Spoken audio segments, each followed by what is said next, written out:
Email is dead. Email is the only thing that matters. You need to be on social. Social is rented land. You need to own your own audience. So build your email list. Nobody opens email anymore. If you've been an online business for more than 5 minutes, you have heard all of these, and often from the same people in the same week. And if we are trying to make an actual decision about whether or not email belongs in our visibility plan right now, none of this noise is helping us. So let's cut through it together.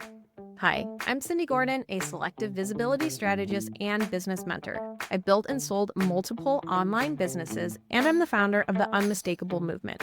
And my answer to whether email is worth it in 2026 is the same answer that I give to every single visibility question. It depends on your specific business, and I'm going to show you how to figure that out for yours.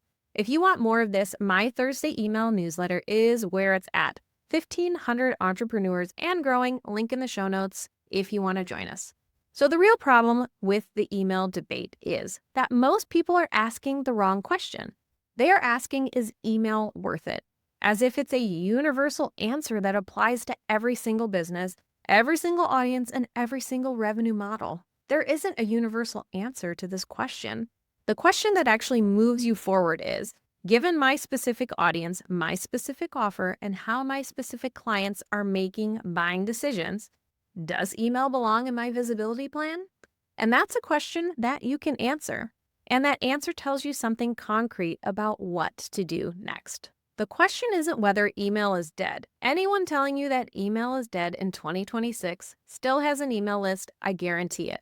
The real question here is whether or not email belongs in your visibility plan, and that answer is very specific to your business and not a general trend.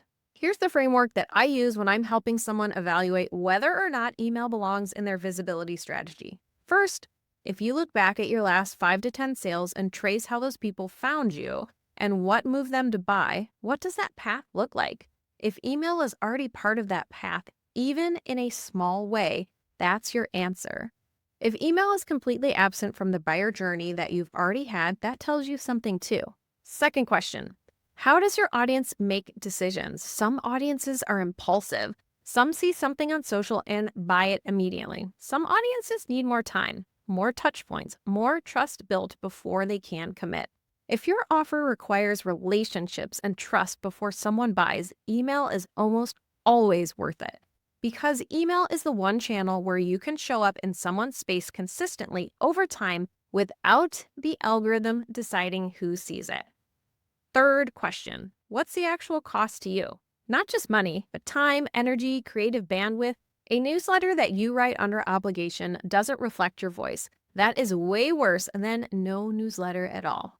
But a newsletter that you actually want to write, that gives you a place to go deeper than social allows, that is a visibility asset that compounds over time. Here's what I believe about email that I rarely hear stated plainly. Email is the only channel where you control the relationship. On every social platform, the algorithm controls and it decides who sees your content, when they see it, and in what context.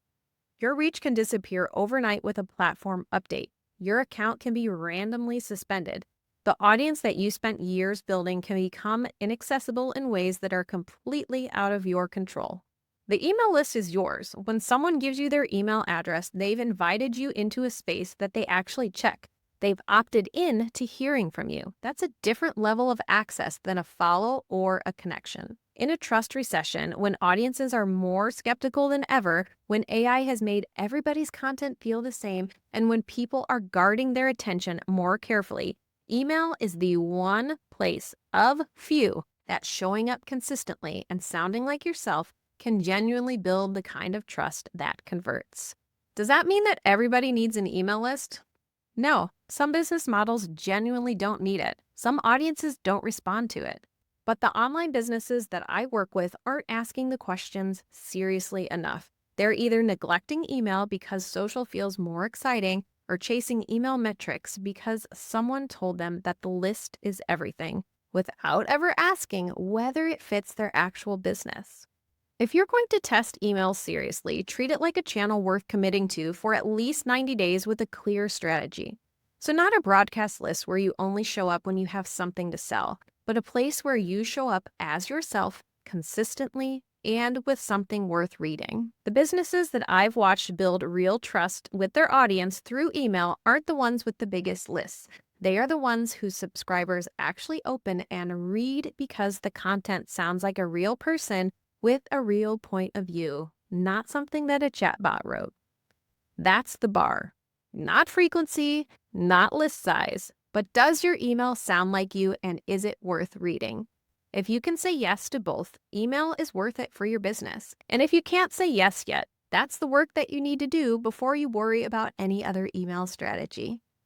If this sounds like something that you would like to work on in your business, I invite you to book a strategy session with me. And if you decide to move into one-to-one coaching, you can apply that strategy session cost into the next one-to-one session. So worst case scenario, you get 90 minutes of clarity on exactly which layer of your visibility needs attention, whether it's your foundation, your channels, or how you're executing. Link in the show notes if that's something you're interested in. That's all that I have for today. Thanks for joining me. As always, I appreciate it. This is The Strategic Entrepreneur.